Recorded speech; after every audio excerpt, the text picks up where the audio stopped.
Avariyaga uchraganman, meni to'g'riroq urishgan.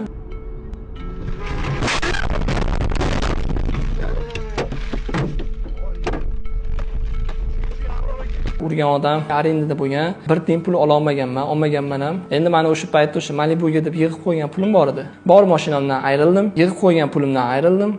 Endi mendan faqatgina shu ishlab sabr qilish qoldi deganman. Juda ham tushkunlikka tushib qolganman.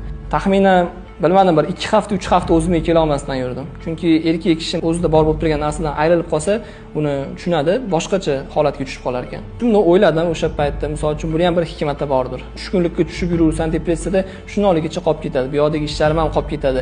Bu bilan nimadir o'zgarish bo'lmaydi. O'zi shunaqa ekanda, Alloh taolo ham ana harakatingizga qarab, misol sababini qilsangiz yechim beraverar ekan. Menda shunaqa bo'ldi. Oddiy yechim даже bu narsa juda ham kulgili ko'rinadi.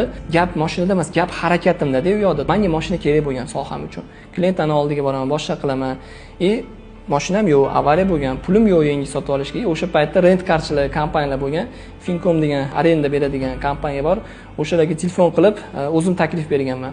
Men mana shu SM sohasida ishlayman. Men o'zimni xizmatimni beraman. Sizlardan faqat menga shu 1 oyga mashina qilib turinglar deganman arendaga. Pashti 2 haftaga cho'zilgan muzokaralarimiz. Kelishganmiz, shartnoma qilganmiz. Shunaqa menga mashina berishgan. Har kuni har xil mashina berishgan. Eng qizig'i, o'sha paytda tushunib yetganman, shu harakat qilsa yechim topsa bo'lar ekan. Ya'ni o'zingizni kasbingizdan kelyapti. Boshqa yo'l, qarz nimadir emas. Yo'q, hech qanaqa pul bermaganman. Shunchaki o'zimning xizmatimga barter bo'lib ketgan.